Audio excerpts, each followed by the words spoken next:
ও মা, উ, ও রানী, আর থাকতে পারছি না। কি কি কি কি যন্ত্রণা! ওরে বাবা রে! কি যে সমস্যায় পড়লাম, এরকম বারবার করতে করতে তো তুমি অসুস্থ হয়ে পড়বে গো। ওরে বাবা রে!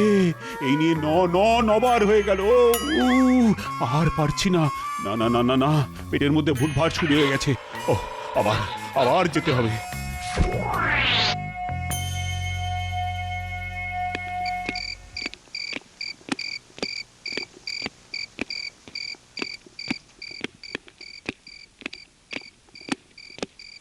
এই তো রাজবৈদ্য মশাই এসে গেছেন।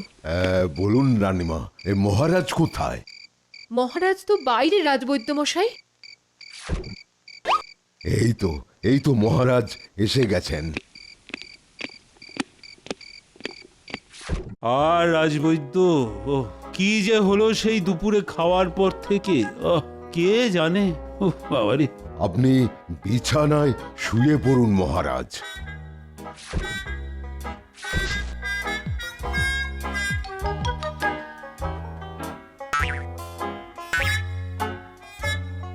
আপনার শরীরের একই হাল করেছেন একদিনে মহারাজ।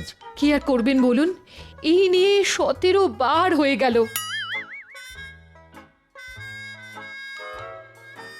রানীমা, আমি এই ওষুধটা এখন এখন 3 ফোঁটা খাইয়ে দিচ্ছি, আর সকালে সকালে ওই ঘুম থেকে উঠে তারপর খাওয়াবেন। এরকম করে দিনে 3 বার 3 ফোঁটা করে খাওয়ার পরে খাওয়াবেন।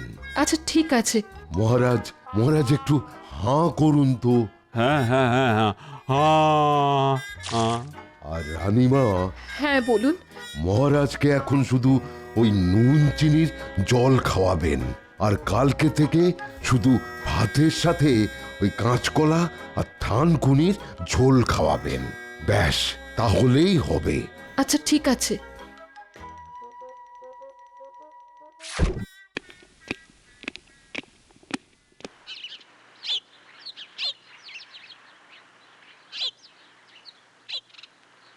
গিন্নি, এক ঘটি জল দাও তো। এখন পারলাম না, নিজে নিয়ে নাও। হ্যাঁ ও গিন্নি, একটু জল দাও না। কি গো? সংসারে আমার মেলা কাজ পড়ে আছে গো, তুমি একটু নিজে নিয়ে নাও না। থাক, অনেক হয়েছে। যে বাড়িতে 1 ফোঁটা জল চাইলে পাওয়া যায় না, সেই সংসারে নিকুচি করি।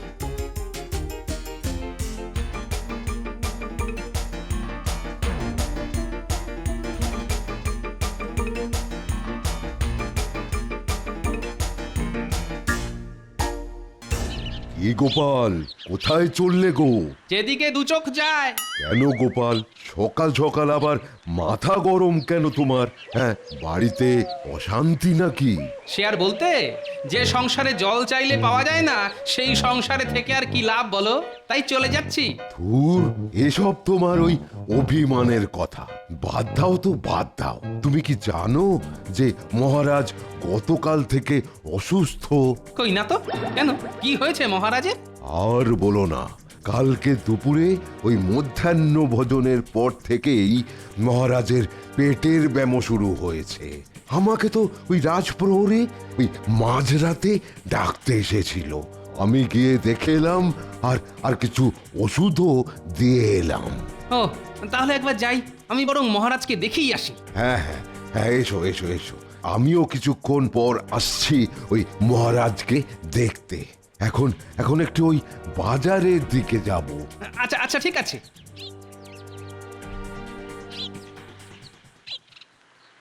কখন থেকে অপেক্ষা করছি, এখনো আসার নামগন্ধ নেই। উফ!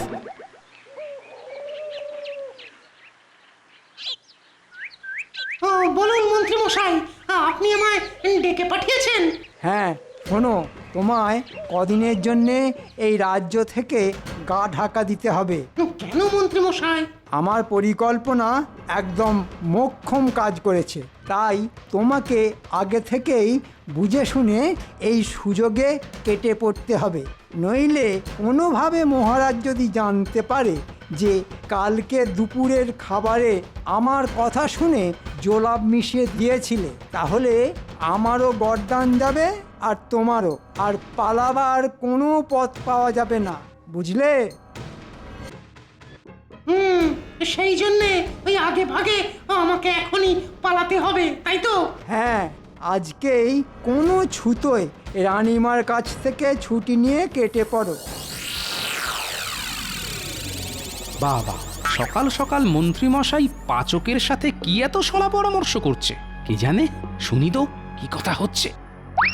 কিন্তু আমি ছুটি নিলে আমার সংসার চলবে কি করে? হ্যাঁ, ওই মাসে মাসে মাইনেটা তো পাবো না।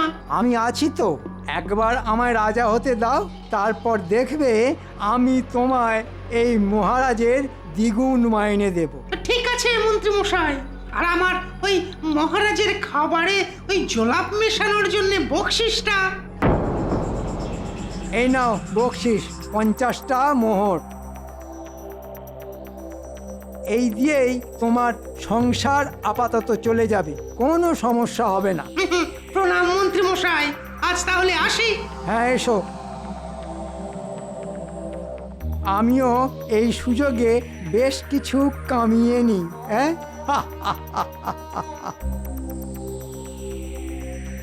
হুম, রাজা হওয়ার কত শখ। যাই, মহারাজকে গিয়ে খবরটা দিয়ে আসি।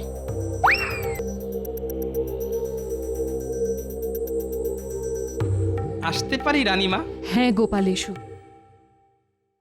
মহারাজ, সকালবেলা আসার সময় রাজবৈদ্য মশাইয়ের কাছে আপনার অসুস্থতার কথা শুনলাম। এখন কেমন আছেন আপনি?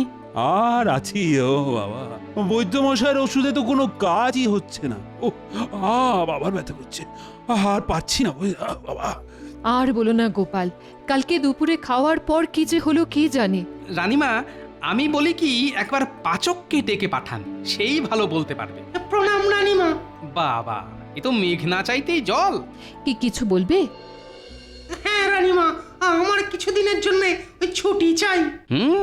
এরকম বিশ্বাসঘাতক পাচককে চিরস্থায়ী ছুটি দেওয়া উচিত। না না, ছুটি হবে না। এমনিতেই দেখছো মহারাজের এখন শরীর অসুস্থ। এই সময় আমি মহারাজকে দেখবো না হেসেল সামলাবো? অপরাধ ক্ষমা করবেন রানীমা, আপনি যদি আদেশ দেন আমি কিছু কথা পাচককে জিজ্ঞেস করতে পারি। হ্যাঁ করো, এতে অপরাধের কি আছে? আচ্ছা পাচক, তোমার এরকম হঠাৎ ছুটি চাওয়ার কারণ কি? আগে মানে ওই আমি বাড়িতে যাব। মানে এই পিসিমার শরীর বড্ড খারাপ। ও আচ্ছা আচ্ছা, আরেকটা কথা বলো তো, মহারাজের কালকে থেকে হঠাৎ পেটের ব্যামো শুরু হওয়ার কি কারণ? গোপাল, তুমি কি সন্দেহ করছো যে আমি মহারাজের খাবারের মধ্যে কিছু মিশিয়েছি কিনা? হ্যাঁ, ঠাকুর ঘরে কে? আমি তো কলা খাইনি। দেখুন রানীমা, আমি কিন্তু মোটেই খাবারে কিছু মেশানোর প্রসঙ্গই আনিনি, কিন্তু পাচক সেটাই নিজে মুখে বলে দিল। গোপাল, খুব খারাপ হয়ে যাচ্ছে কিন্তু। আমায় একদম মিথ্যে অপবাদ দেবে না। তোমার কাছে কি কোনো প্রমাণ আছে? হ্যাঁ আছে? না, প্রমাণ নেই বটে, তবে এটা বুঝতে পারছি না রাজকোষের 50টা মোহর তোমার ট্যাঁকে এলো কিভাবে, একটু বুঝিয়ে বলবে? হ্যাঁ, ক্ষমা করুন রানীমা, ভুল হয়ে গেছে। ছি ছি ছি ছি ছি ছি, তুমি এটা করতে পারলে? সত্যি কথা বলো, সত্যি কথা বলো, এই 50টা মোহর কে দিল তোমায়? এক্ষুনি ঘাড় ধাক্কা দিয়ে বের করে দাও থেকে রাজবাড়ি থেকে।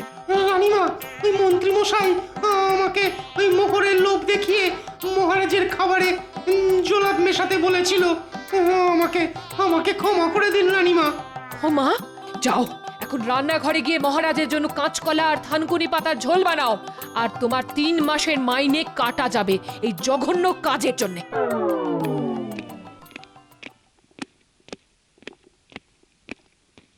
প্রণাম মহারাজ, এখন আপনার শরীর কেমন আছে? আর আছে, মহারাজ যা দুর্বল হয়ে পড়েছেন দেখুন। আমার দেওয়া ওষুধগুলো খাইয়েছেন রানীমা? হ্যাঁ তা তো খাইয়েছি, কিন্তু শরীরের কোনো উন্নতি নেই। আর পারছি না রাজবৈদ্য, এতবার ঘরে বাইরে বাইরে ঘরে করতে। ও মা, হাঁপিয়ে গেছি। রানীমা, মহারাজের এই পেটের ব্যামো মাত্র 2 প্রহরে ঠিক করে দিতে পারে এরকম অভ্যর্থ ওষুধ আমার জানা আছে। কি রাজবৈদ্য মশাই? পাকানো জটা, মোরগ ছুটি। হ্যাঁ, এর শিকড়ের নির্যাস মহারাজকে সম্পূর্ণ আগের মতো সুস্থ করে তুলবে। কিন্তু রাজবৈদ্য মশাই, এই গাছ পাবো কোথায়? এই গাছ একমাত্র আছে ওই খাম্বাজ মহারাজের রাজবাগানে। যাও গোপাল যাও, তুমি আমার জন্য ওই গাছ নিয়ে এসো। একবার সুস্থ হয়ে নি, তারপর দেখাবো মন্ত্রীর মজা। ও রে, পেটে কি ব্যথা! ও আপনি কোনো চিন্তা করবেন না মহারাজ। হনুমান যেমন রাম লক্ষ্মণের জন্য গন্ধমাদন পর্বত থেকে বিশল্যকরণে এনেছিল, তেমনি আমিও আপনার জন্য খাম্বাজ রাজ্য থেকে পাকানো জটা মোড়ক ঝুঁটি নিয়ে আসবো। যাও গোপাল, তাড়াতাড়ি যাও। জব্বর হবে ব্যাপারটা। চলো চলো, আমি এক্ষুনি ব্যাপারটা পাচককে জানিয়ে দিচ্ছি। তুমি শুধু সবাইকে ভোজের নিমন্ত্রণটা আগাম জানিয়ে রেখো। যথা আজ্ঞা মহারাজ।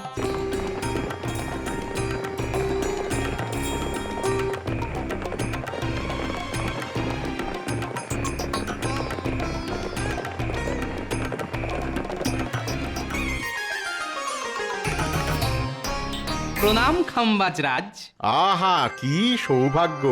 এ যে কৃষ্ণচন্দ্রের প্রিয় রত্ন গোপাল। তা বলো গোপাল, বলো তোমাদের রাজ্যের কি খবর বলো? সব কুশল মঙ্গল তো? সব আর ভালো কোথায় খাম্বাজ রাজ, মহারাজের পেটের ব্যামো কিছুতেই সারছে না, তাই বাধ্য হয়ে আপনার দরবারে এসেছি। তা বলো, আমি কিভাবে তোমাকে সাহায্য করতে পারি? আপনার বাগানে একটা বিশেষ প্রজাতির অনেক গাছ আছে, ওটার শিকড়ের নির্যাস মহারাজকে সুস্থ করে তুলবে। কি গাছ বলো? পাকানো জটা মোড়ক ঝুঁটি, ওই গাছ আমার চাই। আচ্ছা ঠিক আছে, তবে অত সহজে তো কিছু পাওয়া যায় না গোপাল। কিছু পেতে হলে কিছু তো দিতেও হয়। নাও ঠেলা, কি দিতে হবে বলুন? না না না, ভয়ের কোনো কারণ নেই। তোমার কাছে তেমন কিছু আমি চাইবো না। আগে রাজামশাই, গোপালের সাথে ভয়ের আদায় কাঁচকলায় সম্পর্ক। আপনি বলুন কি চাই? বুদ্ধির পরীক্ষা নিতে চাই। আমি রাজি পরীক্ষা দিতে, তবে এটুকু বলুন আমার প্রতিযোগী কে হবে? কে আবার? আমার প্রিয় মন্ত্রী। এই মরেছে গোপালের সাথে বুদ্ধির লড়াই। আজ আমি গেলাম। কি মন্ত্রী, রাজি তো? হ্যাঁ হ্যাঁ মহারাজ, রাজি রাজি, আমি রাজি। শোনো, খেলাটা হলো এরকম যে তোমাদের দুজনকে আমি 1 ঘন্টা সময় দেব, আর তার মধ্যে তোমাদের দুজনকেই 3 জন করে লোক খুঁজে আনতে হবে। কিরকম লোক রাজামশাই? তোমাদের দুজনকে এমন 3 জন মানুষ খুঁজে আনতে হবে যাদের মধ্যে একজন হবে এপার দরিয়ার, একজন ওপার দরিয়ার, আর একজন মাঝ দরিয়ার। বুঝলে তোমরা? হ্যাঁ বুঝলাম। ব্যাপারটা অতটা সোজা ভেবো না তোমরা। তোমাদের আমাকে যুক্তি দিয়ে বোঝাতে হবে কে কোন দরিয়ার এবং কেন। কোনো ব্যাপার নয় মহারাজ, এই তো ছুটে যাব আর দৌড়ে 3 জনকে ধরে নিয়ে আসবো, কোনো চিন্তা করবেন না। তবে যাওয়ার আগে মহারাজ একটা কথা ছিল আমার। কি কথা বলো? গোপাল না হয় জিতলে পাকানো জটা মোড়ক ঝুঁটি পাবে, কিন্তু আমি জিতলে কি পাবো মহারাজ? তোমায় 500 স্বর্ণমুদ্রা উপহার দেব।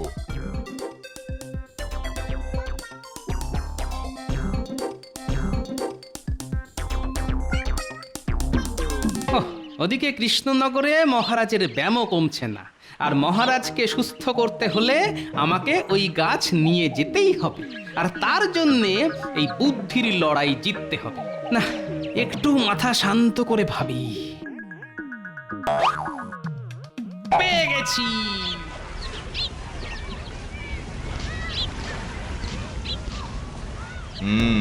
এবার আমাকে এখান থেকে বেছে বেছে 3 জন লোককে নিয়ে যেতে হবে মহারাজের কাছে।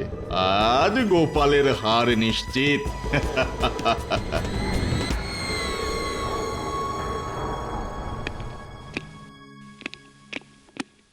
বাহ, তাহলে তোমরা দুজনেই চলে এসেছো দেখছি। তাহলে আর দেরি কেন? দুজনেই এক এক করে আমার সাথে পরিচয় করিয়ে দাও, কে এপারের, কে ওপারের, আর কে মাঝ দরিয়ার। এই তো সুযোগ। আগে ভাগে মহারাজকে নিজের বুদ্ধির নিদর্শনটা দেখিয়ে পুরস্কারটা হাতিয়ে নি। মহারাজ, তাহলে আমি শুরু করি। হ্যাঁ করো। মহারাজ, আমার একদম বাঁ দিকে যাকে দেখতে পাচ্ছেন ও হচ্ছে নগেন, হ্যাঁ নগা। একে তো আপনি চেনেনই, আমাদের রাজ্যের চাষি। প্রণাম মহারাজ। আচ্ছা, আর বাকি দুজন? নগেনের পাশে যে আছে হরেন, হরু, হাত তোলো, হ্যাঁ ও হলো মাছ দরিয়ার লোক। গঙ্গার মাঝে নৌকো করে মাছ ধরছিল তাই।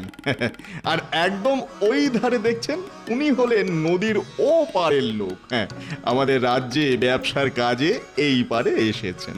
বাহ, বেশ খুঁজে খুঁজে বের করেছো দেখছি। আমার পুরস্কারটা তাহলে দাঁড়াও, এবার তো গোপালের পালা। মহারাজ, আমার পাশে দেখুন দাঁড়িয়ে আছেন ব্রাহ্মণ পণ্ডিত। ইনি সব সময় চান পাণ্ডিত্য, নাম, যশ, খ্যাতি, অর্থ। তাই ইনি স্বভাবতই এপার দরিয়ার লোক। বাহ, আর মহারাজ, এই যে দেখতে পাচ্ছেন বৃদ্ধ সন্ন্যাসী, ইনি সদা সর্বদাই ঈশ্বরের চিন্তায় মগ্ন, আর কিচ্ছু চাই না, শুধু ইষ্ট ভজনে নিমজ্জিত থাকেন। তাই ইনি হলেন ওপার দরিয়ার, মানে ঈশ্বর মার্গের লোক। চমৎকার। আর এই যে সব শেষে গরিব ভিখারি, এর না আছে ইহকালের চিন্তা, না আছে পরকালের চিন্তা, দুবেলা দুমুঠো খেতে পেলেই শান্তি। তাই ইনি প্রকৃত মাছ দরিয়ার মানুষ। সাবাস গোপাল, সাবাস, তোমার এলেম আছে বটে। একদম সঠিক নির্বাচন তোমার। মহারাজ, আমিও তো তিনজনকেই নিয়ে এসেছি, আমার উত্তরে ভুল কোথায়? গোপাল, আমি জানি তোমার মতো বুদ্ধি খুব কম লোকেরই আছে, তবে যদি মন্ত্রীর ভুলটা কি বলতে পারো, তাহলে ওই পাকানো জটা মোরগ ছুটির সাথে 500 মোহরও তোমার হবে। রাজামশাই, এ তো খুবই সহজ ব্যাপার। আপনার মন্ত্রীর মাছ দরিয়ার লোকটি আসলে মাছ দরিয়ার নয়। না না, আমি তো ওনাকে মাছ দরিয়াতেই নৌকা করে মাছ ধরতে দেখেছি, হ্যাঁ নিজের চোখে দেখেছি। তা দেখে থাকতে পারেন, কিন্তু তিনি থাকেন তো কোনো এক পারে। তা কি হরেন, তোমার বাড়ি কোথায়? আমি তো এই রাজ্যেই জেলেপাড়ায় থাকি। এবার বুঝলে মন্ত্রী, তোমার উত্তরে ভুল কোথায়। আর গোপাল, এই নাও তোমার 500 স্বর্ণ মুদ্রা।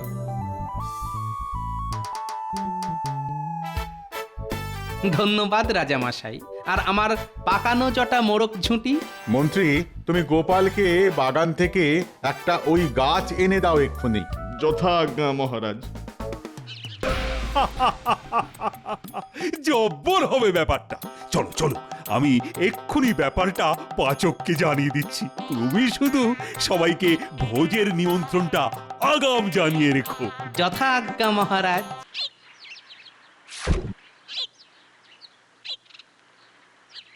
এই যে গোপাল, এই তোমার পাকানো জটা মোরগ ঝুঁটি গাছ। বাহ, এই তো আজই আমাকে বেরিয়ে পড়তে হবে। ওদিকে বৈদ্যমশাই আমার অপেক্ষায় বসে আছেন। আচ্ছা গোপাল, এসো।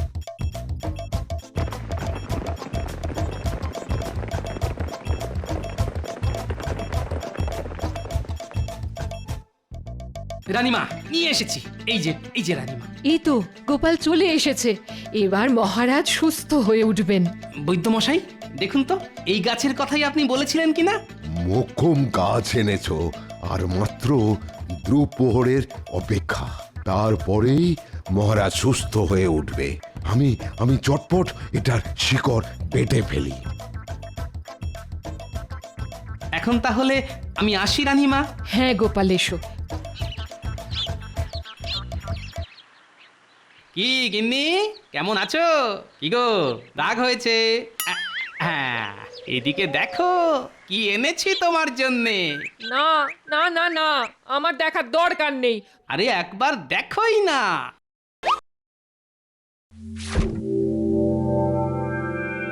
ওরে বাবা, এত মোহর তুমি কোথা থেকে পেলে গো? শুধু মোহর নয়, তোমার জন্যে জামদানিও আছে। আসার সময় নিয়ে এলাম। ওমা, তুমি আমায় কত ভালোবাসো গো। আচ্ছা, এবার থেকে চাইলে একটু জল পাওয়া যাবে তো তাহলে? কি যে বলো, তুমি একটু বসো, আমি তোমার জন্য এক্ষুনি সুজির হালুয়া বানিয়ে আনছি গো।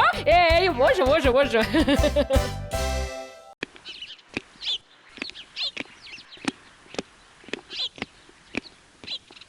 মহারাজ, এখন আপনার শরীর কেমন আছে?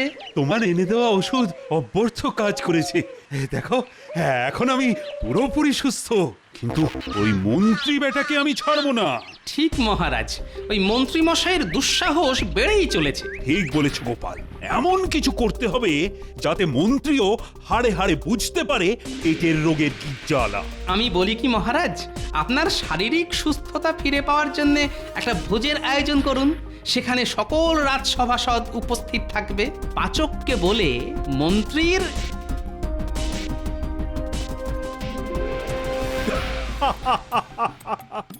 জব্বর হবে ব্যাপারটা। চলো চলো, আমি এক্ষুনি ব্যাপারটা পাচককে জানিয়ে দিচ্ছি। তুমি শুধু সবাইকে ভোজের নিমন্ত্রণটা আগাম জানিয়ে রেখো। যথা আজ্ঞা মহারাজ। এই, তোমরা কেউ লজ্জা করে খাবে না কিন্তু। 3 দিনে রোগ সেরে গেছে বলে এলাই কাণ্ড, আদিক্ষেতা। এরপর এমন ওষুধ দেব 3 দিন না 3 মাসের আগে উঠতে পারবেন না। কি মন্ত্রী, আরে অত শত কি ভাবছো? কিছু না মহারাজ, শুধু ভাবছি কষা মাংসটা আসবে কখন। আসবে আসবে, এক্ষুনি আসবে। মাংসের লোভে জিভ দিয়ে জল পড়ছে।